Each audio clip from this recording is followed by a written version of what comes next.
مملكة إسبانيا هي دولة من الدول الغير مرغوب بها لدى الكثيرين من الناس للسفر والهجرة واللجوء، ولكن الحقيقة غير ذلك، لأن إسبانيا بالدرجة الأولى هي بوابة من بوابات أوروبا وواحدة من الممالك العريقة تاريخيا. السلام عليكم ورحمة الله وبركاته. إسبانيا دولة متقدمة وديمقراطية، عاصمتها مدريد، وتقع في جنوب غرب أوروبا، تشترك بحدودها الجغرافية مع البرتغال وفرنسا، وهي واحدة من أفضل وأشهر وجهات السياحة في جميع أنحاء العالم. تتميز باقتصادها المتقدم، وهي دولة من دول الاتحاد الأوروبي، تشتهر بنظام الرعاية الصحية الخاص بها والذي يعتبر من أكثر الأنظمة كفاءة حول العالم، ويبلغ عدد سكانها حوالي 46 مليون و754 ألف نسمة. لغتها الرسمية هي الإسبانية، وعملتها هي اليورو. أما عن جواز السفر الإسباني فهو يحتل المرتبة الثالثة حسب ترتيب جوازات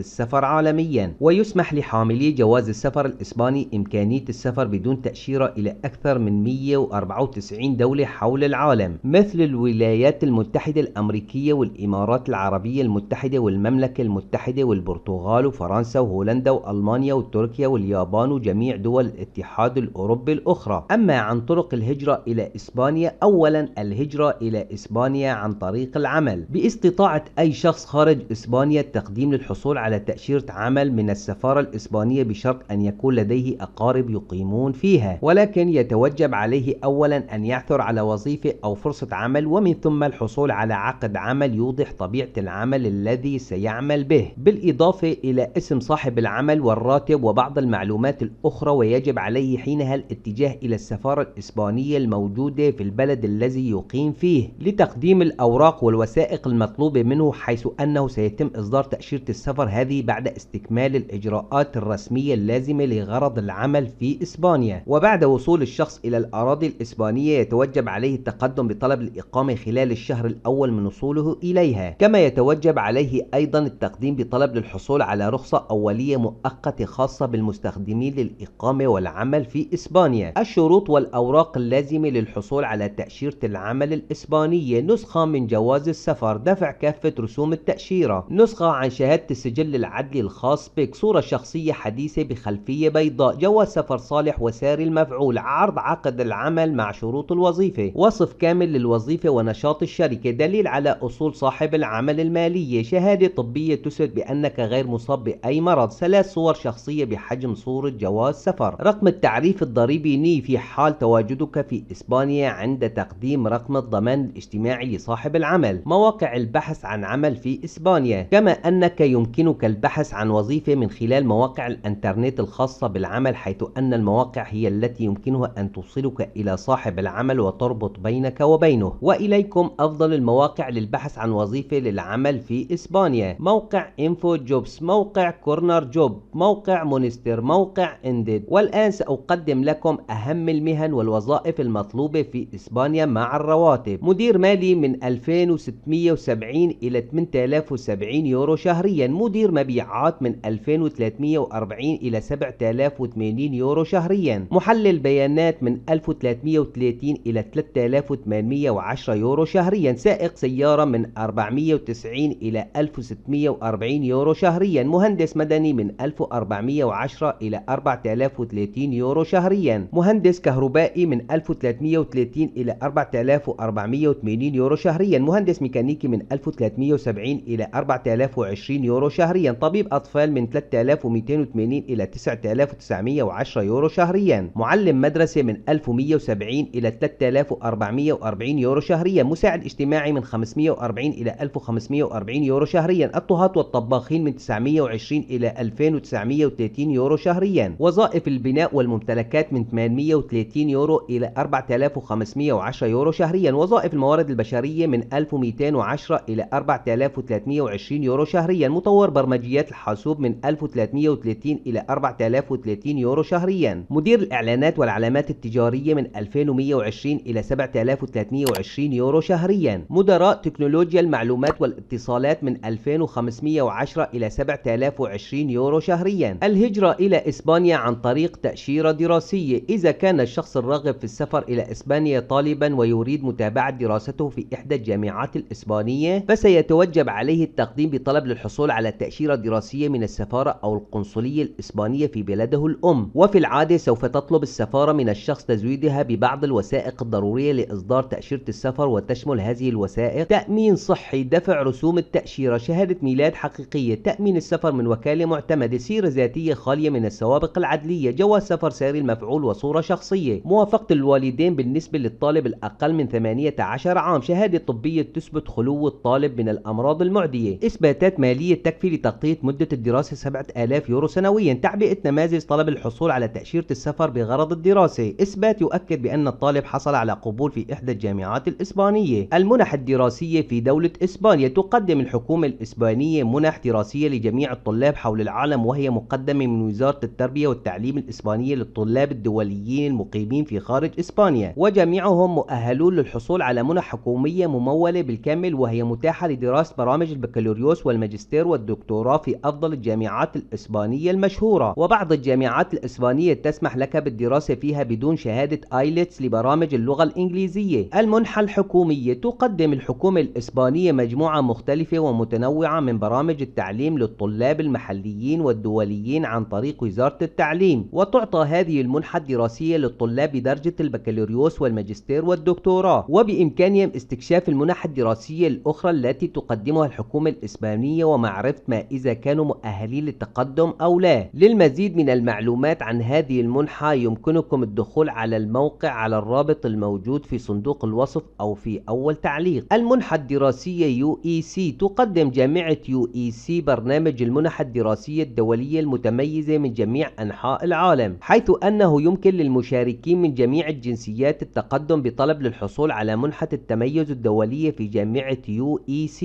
وتشمل هذه البرامج مجالات الدراسة التالية: الطب الحيوي والهندسة الحيوية والقانون والأعمال التجارية والاتصالات وعلم النفس والعلاج الطبيعي والتمريض والكثير من مجالات والتخصصات الأخرى. أيضا يمكنكم معرفة المزيد عن هذه المنحة من الرابط الموجود في صندوق الوصف أو في أول تعليق. الهجرة إلى إسبانيا عن طريق الزواج: باستطاعة أي شخص الهجرة إلى إسبانيا عن طريق الزواج من مواطن أو مواطنة إسبانية، أو حتى الزواج من أحد المواطنين الذين يقيمون فيها بطريقة شرعية، وحينها سيتوجب على المواطن الأصلي أن يقوم بلم شمل الشخص الأجنبي لإحضاره إلى إسبانيا وتقديم إثبات للدولة يؤكد بأنه سيتكفل بنفقات هذا الشخص إلى مدة عام على الأقل، وبعدها سيسمح للشخص الأجنبي بالحصول على الإقامة الدائمة ومن ثم الجنسية الإسبانية في هذه الدولة. الشروط والأوراق المطلوبة لإتمام الزواج: تقديم كشف حساب بنكي، تقديم جواز سفر ساري المفعول، تقديم شهادة الميلاد مترجمة باللغة الإسبانية، صور لجميع أوراق الطرفين الراغبين في الزواج، تقديم ما يؤكد مكان الإقامة المتمثل في عنوان السكن، تقديم عدد 2 صورة شخصية لكلا الزوجين ذات خلفية بيضاء، إثبات الحالة الاجتماعية للتقدم سواء كان أعزب أو مطلق أو أرمل، إثبات من المواطن الإسباني بقدرته المالية للإنفاق على الشخص الأجنبي. الهجرة إلى إسبانيا عن طريق لم الشمل: وفقا للقانون الإسباني فإنه يمكن للمهاجر الحاصل على تصريح الإقامة الدائمة بعد عام على الأقل التمكن من لم شمل عائلته من الدرجة الأولى، أي الزوج أو الزوجة أو الأبناء والوالدين في حال تجاوز سنهم 65 عام، لكن يجب على المهاجر الذي يسعى إلى ضم أفراد عائلته تقديم دليل يثبت بأنه مقتدر ماديا للإنفاق عليهم من خلال امتلاك دخل كافي، كما يتوجب عليه تأمين سكن لائق لإقامة عائلته معه. الهجرة إلى إسبانيا عن طريق اللجوء: بإمكان أي شخص يرغب بالهجرة إلى إسبانيا أن يتقدم بطلب اللجوء إليها، وخاصة الأشخاص الذين لا يتجاوز أعمارهم سن 18 عام، وبشكل عام حتى تصبح مؤهل للحصول على اللجوء الإنساني في مملكة إسبانيا يجب أن تكون من الأشخاص الذين تعرضوا لمعاملة سيئة وغير إنسانية، وخاصة إذا كنت من مواطني البلدان الغير مستقرة، فحينها بإمكانك التقدم بطلب للجوء والحماية إلى دولة إسبانيا، ولكن بإمكانك أيضا استخراج فيزا شنغن من البلد الذي تقيم فيه، ومن خلاله يمكنك الدخول إلى إسبانيا، ويتوجب عليك تقديم طلب اللجوء خلال شهر من وصولك إليها، ولكن إسبانيا لا تتهاون مع كسر البصمة إلا إذا كنت تمتلك سبب قوي للجوء فيها. هذه الحالة سوف تدخل الدولة وتسمح لك بالبقاء على أراضيها، وهذا بحكم اتفاقية دبلن التي تلزم اللاجئ بتقديم طلب اللجوء في البلد الذي قام بالبصم فيه أول مرة. الهجرة إلى إسبانيا عن طريق إعادة التوطين: الأمم المتحدة هي الجهة الرئيسية التي يمكن للاجئين المسجلين فيها بشكل نظامي الحصول على برنامج إعادة إعادة التوطين الذي يعرف أيضا بالسفر أو اللجوء أو الهجرة للخارج، فمن خلالها يمكن لأي شخص أن يتم توطينه في إسبانيا عن طريق المفوضية السامية في البلد التي يقيم فيها ضمن حصتها الدولية من اللاجئين، لأن المفوضية هي من تختار الأشخاص الذين سوف يتم توطينهم ضمن قائمة اللاجئين المسجلين لديها. أما عن الحقوق التي يحصل عليها اللاجئ في إسبانيا، يحق للاجئ الحصول على ميزات اجتماعية، يحق له الحصول على مساعدات واستشارات قانونية، كما أن لديه الحق في الحصول على مساعدات طبية والاستفادة من العلاج. لا يحق للسلطات الإسبانية أن تقوم بترحيله إلى دولته التي لجأ منها. أنواع تأشيرات إسبانيا للإقامة القصيرة: تأشيرة إسبانيا للسياحة أو الزيارة، هذه التأشيرة للأشخاص الذين يفكرون بالذهاب إلى إسبانيا للسياحة ومشاهدة المعالم الأثرية والإجازات وزيارة أفراد العائلة أو الأصدقاء الذين يعيشون في إسبانيا. تأشيرة إسبانيا للدراسة، هذه التأشيرة للطلاب الذين تم قبولهم في تدريب أو دورة دراسية مدتها أقل من 3 أشهر في إسبانيا. تأشيرة إسبانيا لحاملي جوازات السفر الدبلوماسية، إذا كنت تحمل جواز سفر دبلوماسي صادر عن بلدك فيمكنك التقديم بطلب للحصول على هذه التأشيرة. تأشيرة إسبانيا لفقدان تصريح الإقامة، إذا فقدت تصريح إقامتك الإسباني أثناء تواجدك خارج الدولة فيجب عليك التقدم للحصول على هذه التأشيرة حتى تتمكن من العودة إلى إسبانيا. تأشيرة إسبانيا للعلاج الطبي، هذه التأشيرة للمتقدمين الذين يرغبون في تلقي الرعاية الطبية في إسبانيا. تأشيرة إسبانيا لرجال الأعمال، إذا كنت بحاجة إلى السفر إلى إسبانيا لحضور الأنشطة التجارية فيجب عليك التقدم بطلب للحصول على تأشيرة عمل من إسبانيا. تأشيرة إسبانيا للعبور، تمكنك هذه التأشيرة من العبور عبر إسبانيا للوصول إلى بلدك الذي لا ينتمي إلى دول شنغن. وهناك نوعان من تأشيرة العبور لإسبانيا، وهم تأشيرة إسبانيا ترانزيت المطار، يمكنك التقدم بطلب للحصول على هذه التأشيرة إذا كنت بحاجة إلى المرور عبر مطار في إسبانيا لتغيير الرحلة للوصول إلى وجهتك. ثانيا تأشيرة إسبانيا لعبور البحارة، يجب عليك التقدم بطلب للحصول على هذه التأشيرة إذا كنت بحار وتحتاج إلى النزول في ميناء إسبانيا من أجل أخذ سفينة إلى بلد غير شنغن. أنواع تأشيرات إسبانيا للإقامة الطويلة، من خلال هذه التأشيرة يمكنك السفر إلى إسبانيا والبقاء فيها لمدة تزيد عن 3 أشهر كما هو محدد في ملصق التأشيرة الخاص بك. واعتمادا على تأشيرة الإقامة الطويلة التي تحصل عليها قد يسمح لك بالعمل أو الدراسة في إسبانيا والحصول على الإقامة الدائمة فيها. تأشيرة إسبانيا لرجال الأعمال، هذه التأشيرة لرجال الأعمال الذين يرغبون في الاستثمار في إسبانيا. تأشيرة إسبانيا للعمل، يجب على جميع الأشخاص المؤهلين الذين يرغبون في العمل في إسبانيا التقدم للحصول على هذه التأشيرة. تأشيرة إسبانيا للطالب، إذا كنت ترغب في حضور دورة دراسية تستمر لأكثر من 3 أشهر فسيتعين عليك التقدم بطلب للحصول على تأشيرة طالب إسبانيا. تأشيرة إسبانيا للزواج، يمكنك التقدم بالطلب للحصول على هذه التأشيرة إذا كنت ستعمل لدى عائلة في إسبانيا في ظل ظروف معينة. تأشيرة إسبانيا الذهبية، هذه التأشيرة كبرنامج إقامة عن طريق الاستثمار فيمكنك من خلالها الانتقال إلى إسبانيا إذا استثمرت مبلغا معينا في العقارات. تأشيرة إسبانيا للعطل، يمكنك التقديم بطلب للحصول على هذه التأشيرة إذا كنت تريد الذهاب إلى إسبانيا للقيام بعمل صيفي. تأشيرة إسبانيا للإقامة الغير ربحية، إذا كنت ترغب في الهجرة إلى إسبانيا ولديك دخل كاف لإعالة نفسك وعائلتك يمكنك التقدم بطلب للحصول على تأشيرة إقامة غير مربحة عند الوصول إلى إسبانيا. ويمكنك التقدم بطلب للحصول على تصريح الإقامة لمدة 2 عام وتمديدها فيما بعد. تكلفة المعيشة في إسبانيا، تعتبر تكلفة المعيشة في المدن الإسبانية معقولة وغير باهظة مقارنة مع المدن الموجودة في دول الاتحاد الأوروبي الأخرى، وبشكل عام تختلف المصاريف المعيشية حسب المدينة التي تقيم فيها، وفي الغالب يتراوح متوسط تكلفة المعيشة في هذه الدولة للشخص الأعزب حوالي 643 يورو شهريا. أما بالنسبة للعائلة المكونة من 4 أشخاص فتقدر بحوالي 2244 يورو شهريا. الرواتب ومساعدات اللاجئين في إسبانيا، يقدر راتب الشخص البالغ حوالي 50 يورو شهريا، أما بالنسبة لراتب الطفل الذي لا يتجاوز سن 18 حوالي 20 يورو شهريا. وتستمر هذه المساعدات لمدة 2 عام وبعدها سيتوجب عليك إيجاد عمل والإنفاق على نفسك بنفسك، وحينها سوف تقوم المنظمة التي تعطيك الراتب بدفع إيجار المنزل الذي تسكن فيه، وتوفر منظمات المعونة تكاليف مواصلات معينة عند الحاجة. وهذه الرواتب لا تعتبر قليلة لأن إسبانيا تمتلك تكاليف معيشية رخيصة ومعقولة جدا مقارنة بالدول الأخرى، لذلك فإن الدولة تعطيك المبالغ المناسبة لتتمكن من العيش بأريحية. هذا كل شيء في الفيديو. ملاحظة: جميع المواقع التي تحدثنا عنها ضمن الفيديو ستجدونها على الرابط الموجود في صندوق الوصف أو في أول تعليق مثبت. السلام عليكم.